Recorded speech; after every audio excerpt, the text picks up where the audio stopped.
Joining me now to discuss is former Europe, Africa, and Middle East editor at the Associated Press, Dan Perry. Always great to have you on the show, Dan. You know, this G7 meeting comes just after President Trump said he'll add 10% tariffs on Canadian goods over an anti-tariff advertisement featuring Ronald Reagan. Let's listen to a moment this week when Trump acknowledged Americans are paying more because of tariffs, but also making gains they may not realize. Do you agree then that Americans are paying those tariffs? I think, no, I don't agree. I think that they might be paying something, but when you take the overall impact, the Americans are gaining tremendously. They're gaining through national security. Look, I'm ending war because of these tariffs. Americans would have to fight in some of these wars. They're gaining in national security. They're gaining in economics. They're gaining in so many different ways. And they're gaining in self-respect for our own country. Okay, so when you hear that, how might that set the tone at this meeting? It's clear that Trump is doubling down on a series of misleading assertions and misbegotten policies that are in some his global tariff war against the entire rest of the world, pretty much. I don't know how to explain it. You just heard the president essentially suggesting he doesn't know how tariffs work. It bears repeating for the millionth time. 0% of the tariffs are paid by China or anyone else. All of it is paid by U.S. importers and U.S. consumers to the extent that the importers or the companies pass on the costs. That's it. So obviously Canada's scandalized. The entire rest of the G7, all other 6 countries, and for that matter, all the outreach countries like India that are there, all of them feel the same way. And you know what, Laura, I am sure, absolutely certain, that Rubio understands all of this, but of course he has to pretend to keep his job and avoid the wrath of the MAGA base. Well, it's an interesting take for sure, and a lot of people do agree with you. And new tariffs on China dropped from 20% to 10%, and that starts tomorrow.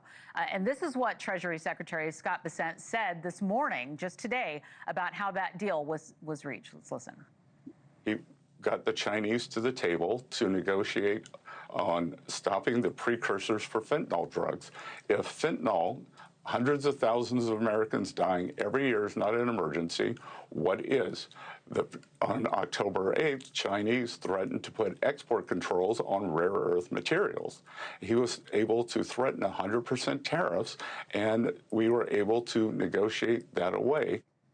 Okay, so what's your reaction to how Trump is handling China, and which sectors might feel the impact first? I know you have some thoughts on that.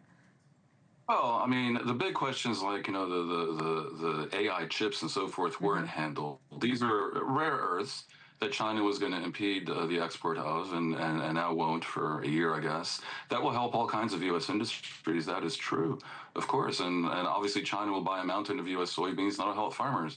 So, of course, if you threaten tariffs on countries, you can get some results if they don't want those tariffs. And countries generally don't want tariffs because they do want to export.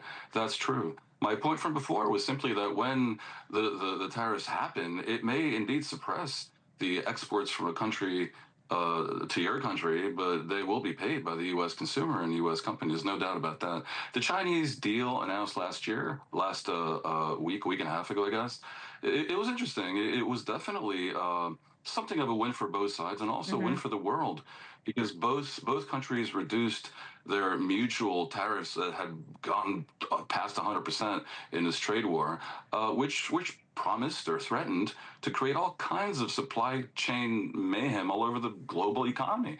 And this is why the world basically hates the tariff. So it's a good thing that to a large extent that ended up as a ceasefire. And by the way, the interesting thing is that happened on the margins of the APEC meeting, and we talk so much about G7. The G7, when it started out 50 years ago, amounted to the majority of the world economy. And right now, the G7 is about 45%, and APEC is the majority, the Asian Pacific nations.